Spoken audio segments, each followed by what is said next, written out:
I planned the perfect birthday party for my wife. A rooftop view, flowers flown in from overseas, even a 5-tier cake. But instead of thanking me, she humiliated me in front of 60 people with one word: divorced. That night, I walked away, but what I did next turned my greatest humiliation into something no one expected. Have you ever faced a moment that forced you to choose between staying broken or rebuilding stronger? Share your thoughts below. Your story might inspire someone who needs to hear it today. I'm Michael Trent, 36 years old, and this is the story of how one humiliating night changed everything, and how I rebuilt a life no one could take from me again. Mike stood near the edge of the rooftop, the city lights glittering like scattered diamonds beyond the glass railing. Every detail of this night had been his doing, every decision made with her in mind. Chloe's 30th birthday had to be perfect, and he had spared no expense to make sure of it. The rooftop venue had been booked months ago, chosen for its breathtaking view of the skyline. The air smelled faintly of orchids, flown in from overseas because Chloe once mentioned they were her dream flowers. The 5-tier cake sat proudly on the table, chocolate and vanilla swirled together just the way she loved. A champagne tower shimmered under the string lights he had paid extra to have installed, each glass catching the glow like tiny stars. Mike adjusted his cufflinks, his eyes following Chloe as she laughed with their guests. She looked stunning in the dress they had picked together, her hair shining in the soft light, her smile as bright as ever. He felt proud, almost overwhelmed with it, thinking this was what marriage was meant to be. Making her happy, making her feel like the center of the universe. When Chloe stepped forward and grabbed the microphone, Mike's heart swelled, expecting her to thank him, or at least acknowledge what he had done. She raised her glass high, her smile dazzling, and began to speak. "To Damien Rivera," she said, her voice carrying over the hum of the crowd. "My guiding light, the one who's been there for me through everything." Damien Rivera. The name hung heavy in the air. Mike froze, his smile stiffening like plaster on his face. Damien was just a coworker, someone Chloe had mentioned casually in passing. But the way she said his name now, soft, almost reverent, made Mike's chest tighten. The crowd clapped, murmuring approval, but Mike barely heard it. Chloe didn't even glance at him. Then she turned toward him, that familiar little smirk tugging at her lips, as if she were about to share an inside joke with the world. She held out a small gift bag, her eyes sparkling. "For you, honey," she said, loud enough for everyone to hear. Nervous laughter rippled through the guests. Mike reached for the bag, his hands slightly trembling. Inside was a folded black t-shirt, designer brand, expensive. Neat. He pulled it out, and there it was, bold and white against the black fabric. Dorsted. The room went silent for a second, then a few awkward chuckles broke the stillness. Chloe grinned, clearly enjoying herself, as if this was the funniest thing in the world. Mike stood there, his fingers tightening around the fabric, his pulse thudding in his ears. 4 years of marriage, every late night he had worked to pay for their life, every sacrifice, and she thought this was a joke, worth sharing with 60 people. He didn't say a word. Slowly, deliberately, Mike set the bag down on the table beside the towering cake. From his pocket, he pulled out a small velvet box and opened it just enough for the gold Cartier bracelet to catch the light. He placed it on the table where everyone could see, a quiet statement louder than anything he could have shouted. Without looking at Chloe, without a single glance at the crowd, Mike turned and walked away. The night air was cold, almost sharp, as he stepped outside. His tie loosened against the breeze, his footsteps echoing on the concrete. He clenched his fists, staring straight ahead. The word on that shirt burned into his mind. This wasn't just a bad joke, not just one thoughtless mistake. It was a declaration. And he knew, with a clarity that cut deep, that something between them had ended the moment she handed him that bag. Mike's breath still hung in the cold night air as he walked farther from the rooftop, but his mind had already slipped into the past. 4 years. 4 years of believing in her, of convincing himself she was worth every sacrifice. He remembered the first time he met Chloe like it had happened yesterday. She was vibrant, magnetic, the kind of woman who filled a room without trying. Her laugh carried like music, her ambition was sharp and unrelenting, and Mike had fallen for her instantly. She talked about dreams, traveling the world, building a name for herself in marketing, living a life that everyone else only wished they could have. Mike wasn't flashy like her, wasn't the type to crave attention, but he admired her energy. He thought they balanced each other, her spark and his steadiness. But from the start, there were cracks he didn't want to see. Chloe's friends never accepted him. Stephanie, Lauren, and Ela had rolled their eyes at his serious personality, whispering little jokes just loud enough for him to hear. They teased him for working too much, for not being fun like Damien Rivera, who popped up in conversations even then. Mike had smiled through it, telling himself they just needed time to warm up to him. Chloe never defended him. If anything, she laughed along with them, her hand resting on his arm as she told him not to be so sensitive. "They're just joking," she'd say, always taking their side. And because he loved her, Mike forced himself to swallow it, to stay quiet, believing love meant letting the small things go. Those small things turned into years of compromise. Mike thought back to the moves, the jobs he'd left behind because Chloe wanted bigger opportunities. When she was offered a position in a different city, she looked at him with those wide, expectant eyes, and he said yes without hesitation. He packed up his life, left a promotion behind, and started over so she could climb higher. When she wanted to attend conferences overseas, he worked extra shifts to pay for her flights and hotel stays, telling her she deserved every bit of success. Vacations for the two of them never happened. She would go on those trips, come back glowing with stories, and he would listen, smiling like it didn't matter that he had been stuck behind, exhausted behind covering their bills. He had become the steady one, the man who held everything together, while she shined in the spotlight. What had started as love slowly turned into quiet servitude, and he hadn't even noticed until now. And now, standing under the cold night sky, the birthday party felt less like a celebration and more like a carefully planned humiliation. The pieces started to fit together in his mind, sharper and uglier than he wanted to admit. Chloe had insisted they take her SUV instead of his car, brushing off his suggestion to drive separately. "Why would we take two cars?" "Don't be ridiculous," she had said, laughing at him in front of Stephanie. She booked everything under her name, from the venue to the florist, as if he was just another guest rather than the man paying for it all. Even the smallest choices felt calculated. Her smirk when she handed him that gift bag hadn't been spontaneous, it had been practiced. She knew exactly what she was doing when she stood under those lights, toasting another man before pulling that shirt from the bag. Mike tightened his fists as the memories stacked together, each one cutting deeper than the last. This wasn't just a thoughtless joke or a bad decision made in the moment. It was deliberate. She wanted him humiliated. She wanted to show the world that Damien Rivera was her guiding light, not her husband. And she wanted to do it in front of every person they knew, laughing as if the destruction of their marriage was entertainment. For years, Mike had told himself love meant sacrifice, that choosing her over himself was the right thing to do. But as the word divorced burned again in his mind, he realized he hadn't been a partner in her life. He had been a prop, a reliable background character for her story. And tonight, she had made sure everyone knew it. Mike's shoes hit the pavement in a steady rhythm as he walked away from the rooftop, the night air sharp against his face. He didn't look back, didn't slow down, not even when his phone began buzzing in his pocket. At first he ignored it, letting the vibration hum against his leg as he kept walking, each step pulling him farther from the sound of her laughter, the smell of orchids, and the word divorced seared into his mind. By the time he reached the parking garage, the buzzing had turned relentless. He glanced at the screen once, just long enough to see Chloe's name flashing again and again. 10 calls. Then 20. By the time he pulled out of the garage, his phone was vibrating so much it slid across the passenger seat. He drove in silence, his hands tight around the wheel, the city lights streaking by. The calls kept stacking. 50, 90. When he finally parked outside his apartment, the screen glowed with a number that almost felt unreal. 157 missed calls. Mike stared at it for a long moment, his chest rising and falling, then pressed the power button until the screen went black. Silence filled the car, heavy and absolute. He leaned back against the seat, staring at the darkened screen, and for the first time in years, he let himself feel it all. The anger, the exhaustion, the weight of every sacrifice he had made for a woman who turned him into a punchline. It wasn't just about the shirt. It wasn't even about the party. It was everything before it. Every compromise. Every time he told himself love meant putting her first, no matter what it cost him. Tonight had stripped away the last excuse he had left. This marriage wasn't broken. It was over. And for the first time, he didn't want to fix it. He didn't sleep in his apartment that night. He couldn't. The place felt too full of her, too full of memories he no longer wanted to hold on to. Instead, he drove across town to Theo's building, a modest complex he had visited countless times before. Theo opened the door before Mike could knock twice, his expression shifting from confusion to quiet understanding in seconds. Without asking questions, Theo stepped aside, letting him in. The spare bedroom smelled faintly of old coffee and dust, but Mike didn't care. He collapsed onto the lumpy couch, staring at the ceiling as the room settled into darkness around him. He barely moved, barely thought, letting exhaustion drag him under. When sunlight crept through the blinds the next morning, Theo shuffled in with 2 steaming mugs of coffee. He handed one to Mike, sitting in a chair that creaked under his weight. "You don't come back from something like that," Theo said finally, his voice low and steady. "Not after what she did to you." Mike didn't answer right away. He held the mug, the heat biting into his palms, and stared at the floor. Theo was right. For years, Mike had been the man who bent over backwards for Chloe, who let her laugh at him with her friends, who kept trying to be enough for someone who never saw him as more than a convenience. That man was gone. He took a slow sip of the coffee, bitter and strong, and nodded. "I'm done," he said, his voice quieter than he expected, but certain. By noon, Mike had made his first real step toward leaving it all behind.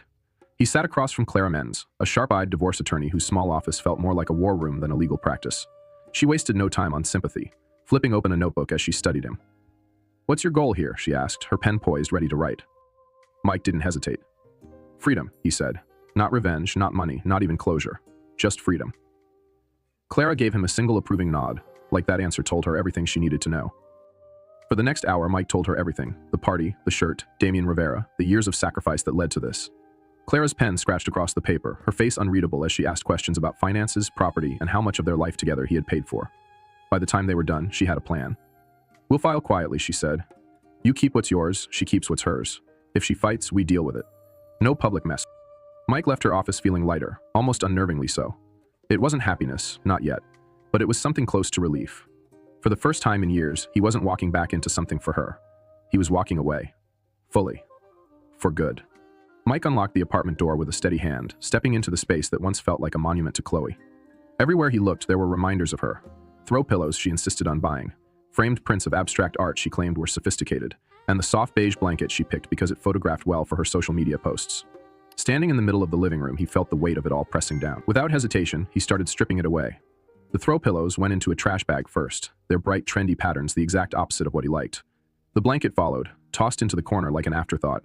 By the time he was done, the room felt bare, almost empty, but it was his.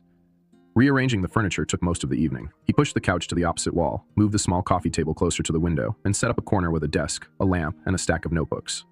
It wasn't perfect, but it was a start. A place for him, not her. The next morning, Mike laced up an old pair of running shoes.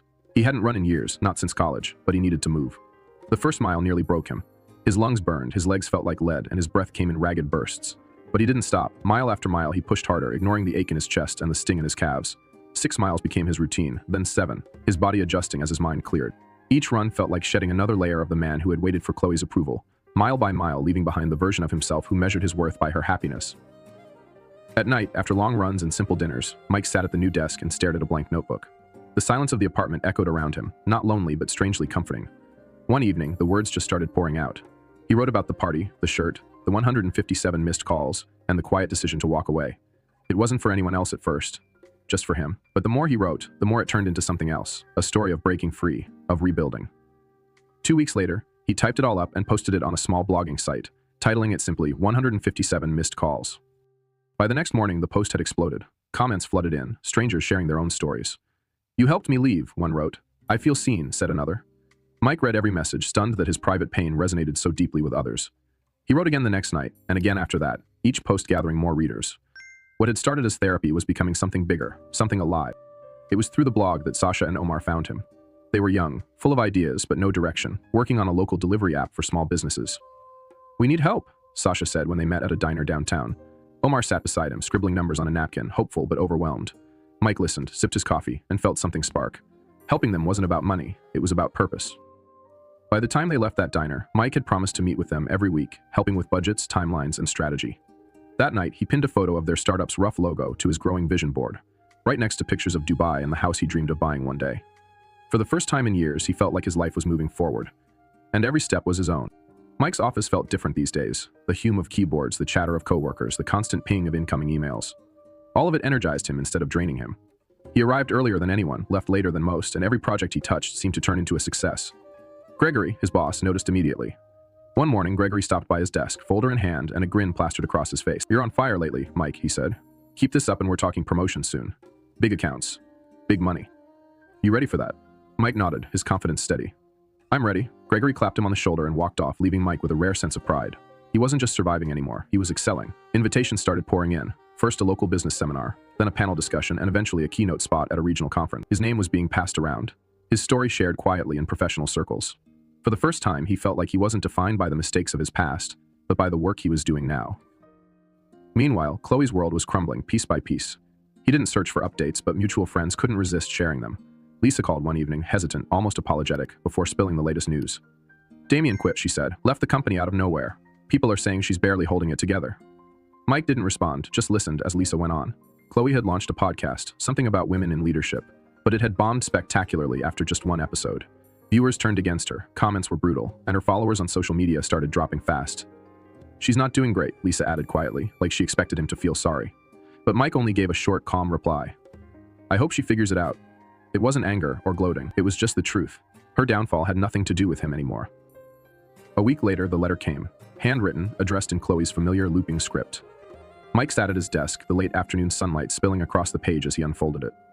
Her words were desperate, layered with guilt and nostalgia. She apologized over and over, said the birthday stunt was supposed to be a joke, said she missed him, that she hadn't realized how much she needed him until now. She wrote about the beach trip 2 years ago, about how good they used to be. Her tone shifted between begging and reminiscing, as if reminding him of better times would somehow undo everything. Mike read the letter once, his face unreadable, then folded it neatly in half and placed it in the drawer next to his passport and a few old photos. It wasn't anger that made him do it. It was acceptance. That chapter was closed. If Chloe's world was unraveling, Mike's was expanding in ways he never imagined. His blog had grown beyond anything he expected. Thousands of people were reading his posts now, leaving comments about how his words gave them strength. Sasha and Omar urged him to turn it into something bigger, something lasting. One evening at the diner where they always met, Sasha leaned forward, his laptop open to a page filled with ideas. "You need a brand," he said, "something people can rally around. Not just a blog, but a movement." Mike thought for a long moment, then said the word that had been sitting in the back of his mind for weeks. Rebuilt. Sasha grinned. Perfect. A week later, Mike slipped on a black t-shirt printed with one simple word in bold white. Rebuilt. He caught his reflection in the apartment window, the words staring back at him like a declaration. It was quiet, powerful, and exactly the kind of response Chloe would never understand. She had tried to reduce his life to a single word on a cruel birthday gift. Now he wore his own word proudly. Not as revenge, but as proof of what he had become. The rain came down in relentless sheets, hammering against the windows of Mike's apartment. He sat at his desk, scrolling through emails, the soft glow of the lamp reflecting off the vision board pinned on the wall beside him. Dubai, Sasha and Omar's startup. The word rebuilt in bold letters. His world was finally his own. Then came the knock, sharp, hurried, 3 quick raps that cut through the sound of the storm. Mike froze for a moment, his hand resting on the mouse. He wasn't expecting anyone. Slowly, he stood and walked to the door. When he opened it, Chloe stood there, drenched from head to toe. Her hair clung to her face, mascara running in dark streaks down her cheeks. She looked smaller somehow, her usual polished confidence stripped away by the rain. She hugged herself, shivering, her dress soaked through and sticking to her skin. "Can I come in?" she asked, her voice soft and unsteady. Mike didn't answer right away, just stepped aside and let her in. She left a trail of water across the floor, but he didn't care about that. What mattered was the look in her eyes. Desperation, panic, the kind of vulnerability she never showed before. She didn't sit. She stood in the middle of the living room, arms wrapped tightly around herself. "I need you," she said finally, her voice cracking. "I know I messed up, the party, Damien, all of it. But I can't do this alone anymore. Everything's falling apart. I need you, Mike. Please." Mike stood a few feet away, arms crossed, his face unreadable. He let her words hang there for a moment before answering, his voice steady and calm. "You didn't need me when you handed me that t-shirt in front of everyone. You didn't need me when you toasted Damien instead of me. You don't get to need me now." The words hit her like a blow. Chloe flinched, her eyes welling up with fresh tears. She tried to speak, but the words caught in her throat. Finally, she just sat down on the edge of the couch, her hands covering her face. Her sobs filled the room, soft at first, then louder as she broke down completely. Mike watched her for a long moment but felt nothing. No anger, no pity, no lingering love. Whatever had tied him to her was gone. After a while, Chloe stood. She wiped her face with the sleeve of her soaked jacket, her eyes red and swollen. "I'll go," she whispered, her voice so quiet it almost got lost under the sound of the rain outside. Mike gave a small nod and walked to the door, opening it for her. She stepped out into the storm without another word, disappearing into the downpour. He watched her walk away, her figure swallowed by the rain until she was gone completely. And just like that, the last tie between them snapped. Later that night, Mike found himself on Theo's rooftop, his guitar resting in his hands. The rain had slowed to a drizzle, leaving the city below glistening under the streetlights. Theo sat beside him, tapping a soft rhythm on the railing as Mike strummed a slow, easy melody. They didn't talk about Chloe. They didn't need to. The music filled the silence, wrapping around them like a quiet shield. For the first time in years, Mike felt a peace he couldn't explain. It wasn't loud or triumphant. It was quiet, steady, and real. Chloe was truly gone, and in the stillness of the night, with the city lights glowing beneath him, Mike felt something he hadn't felt in a long time. Freedom. The lights of the Milan Conference Center glowed against the sleek steel walls, the low hum of the crowd filling the air. Mike stood backstage, adjusting the cuffs of his jacket. His name was printed in bold letters on the program, Mike Sanders rebuilding after betrayal. A year ago, he had been just another man blindsided by heartbreak. Now he was here, about to speak to a packed auditorium filled with entrepreneurs, executives, and people hungry for hope. The stage manager gave him a nod, and Mike took a steady breath, walking into the light. The applause hit him immediately, loud and genuine, a wave of energy that rolled through the room.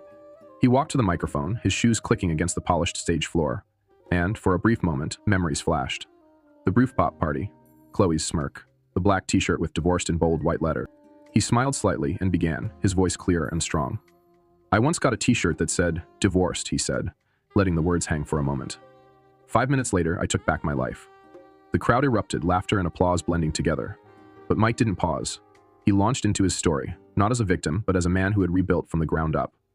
He talked about the 157 missed calls, the morning runs that had cleared his head, and the blog that had accidentally started a movement. He spoke about Sasha and Omar, about helping them turn an idea on a diner napkin into a thriving startup. He spoke about choosing to live for himself, not for someone else's approval. His words weren't rehearsed to sound perfect. They were honest, raw, and human. People leaned forward in their seats, nodding, some wiping their eyes. When he finished, the applause was louder than before, rolling through the hall like a storm. Dozens of hands went up for questions, but Mike simply gave a small nod of gratitude and stepped back, letting the moment breathe. This wasn't about proving anything to Chloe or anyone else. This was for the people who needed to hear that starting over wasn't just possible. It could be better than anything they left behind. The rebuilt brand had grown beyond anything Mike expected. What started as a single blog post called 157 Missed Calls had become a global community. The black rebuilt t-shirt was now a symbol of strength, worn by people who had clawed their way out of heartbreak and failure and built something new. Emails came in daily, stories of hope from people who had walked away from toxic relationships, bad jobs, or lives that no longer served them. Sasha and Omar's delivery app had taken off, earning its first round of major investment. Mike had increased his stake in it, mentoring other young entrepreneurs along the way. His mornings still started with runs, his vision board now crowded with new dreams. Seminars, startups, travel. The life he lived now wasn't just his own. It was inspiring thousands of others to do the same. Later that night, Mike sat in his hotel room, the Milan skyline stretching out beyond the glass. The city lights glittered, reflecting off his glass of water as he held it in his hand. He thought about the past year, the party, the rain-soaked night when Chloe had stood at his door, the quiet mornings that had slowly pieced him back together. He didn't hate her anymore. In fact, he barely thought about her at all. She was just a chapter in a book he had already finished. The man who had once waited for her approval no longer existed. He had been replaced by someone stronger, someone who knew his worth without needing it validated by anyone else. Mike took a sip, the cool water grounding him in the present. He glanced at his phone buzzing with messages from people who had been in the audience earlier. Comments poured in on his latest blog post, people sharing how they were walking through their own doors just as he had told them. He smiled faintly and set the phone aside, leaning back in his chair. The best revenge wasn't revenge at all, he thought. It wasn't proving Chloe wrong, or Damien, or any of the people who once doubted him. It was this: sitting in a hotel room halfway across the world, looking at a skyline that symbolized possibility, not pain. It was building a life so good, so full, that no one could ever touch it. He raised the glass slightly, almost like a toast to himself, and let the thought settle in. He was no longer the man who had stood frozen in humiliation under twinkling lights. He was someone entirely new. And this was only the beginning.